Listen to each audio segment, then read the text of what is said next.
Hello, I'm Kevin Hunter. About 4,000 years ago, the ancient Babylonians were the first ones to start the tradition of making New Year's resolutions at the beginning of the year. Today, many people look forward to the new year only to make a new start on old habits. And as Mark Twain famously said, they wind up repaving the road to hell with their new intentions. For those of you who would actually like to do something different or new, well, let me give you my top 10 suggestions for New Year's resolutions to consider. Number 1, if you're one of those people who agrees that it's a good idea to get some exercise, and maybe this past year you even hired a trainer. Remember, they're not just somebody you hired so you can brag to your friends about and then try to look cool.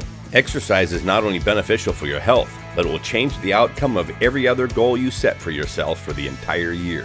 Number 2, resolve to stop saying to others, "Let's meet soon," and then never following through. Expand your horizons, make new friendships, meet new people, and watch what happens to your future. Number 3, if you're thinking about losing weight, resolve to start doing a little research and learn the truth that it's not fat that makes you fat, it's sugar. Look at how fat America has become since that low-fat nonsense was implemented back in the 1950s. Stop fooling yourself that there's such a thing as a low-fat, healthy diet. There's not. Your body needs tons of good fats in order to be healthy. Do some research to find out what the good fats are and get them into your diet right now. And then make a commitment to get away from all those sweetened beverages and candy and pop and chips and all those things that you're eating. You're killing yourself from the inside out. Number 4, if you'd like to be healthier but are not sure where to start, resolve to add 3 basic foods to your diet this year: spinach leaf, grapefruit, and almonds. Do the research yourself and find out why I'm suggesting them. They'll help you get out of your depressed funks, you'll sleep better, you'll feel better, you get all the vitamins and minerals that you need for your body to function properly, and you'll be surprised to find your weight naturally starts to drop. Number 5, if you want more out of your life, your work, your music, or whatever it is you do, resolve to set a few basic goals. Start by thinking about where you want to be in 90 days on any one of those goals, and then set what I call a stretch goal, something you can reach, but makes you work a little. Once you have your 90-day goal, back plan and figure out where you have to be in 60 days, in 30 days, in each week of the month, and even what you have to do every day. The 90-day goal is the most important goal you will ever set. It doesn't matter if it's personal, business, weight loss, music, whatever. And then when you've hit those 90-day goals, you sit down and set them again and do it 4 times a year. Number 6, if you're one of the millions of people with bad or challenged credit, resolve to do something about it this year.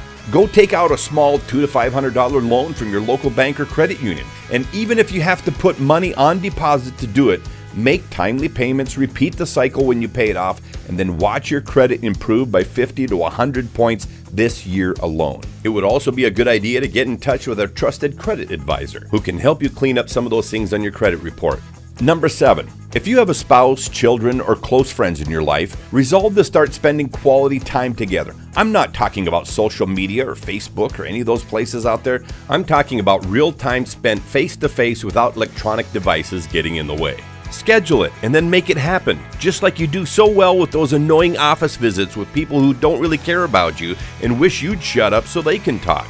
Number 8, resolve to keep your brain sharp, your IQ at its peak, and never stop learning. There's only one thing that does all 3, and many of you are going to hate me for saying this, but it's reading a book. Resolve to make a commitment to reading a book just 20 minutes a day. Here's why. If you do this all year, you'll have read 3 to 4 books by year's end, and for most of you, that's 3 to 4 more books than you read last year. Since reading shapes your future and creates your mindset, read stuff written by people who are going where you want to go, or who have accomplished something you want to do in your own life. Number 9, resolve to stop being self-centered or selfish, and quickly forgive the mistakes of other people around you.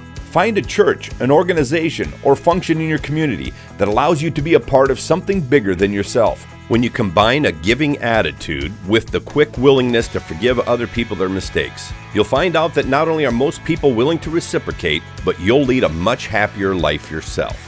Number 10, resolve to never allow yourself to be a victim or have a victim mentality. Recognize that nobody owes you anything. No trail has been blazed for you, and nobody but you controls your destiny. Write these 3 words on paper and post them in places around your home and office to help remind you of the mindset of a winner: ownership, accountability, responsibility.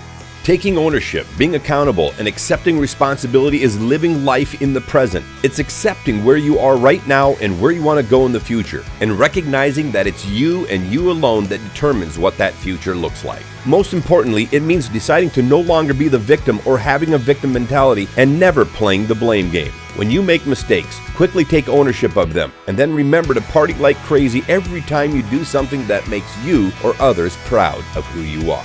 The new year is on its way, and the possibilities are endless. If nothing different happens, it will be because of you and you alone. If great things happen, it will also be because of you. Start by making a few good resolutions and make every day of your life exceptional. If you do, the future will always take care of itself. I'm Kevin Hunter. Thanks for listening.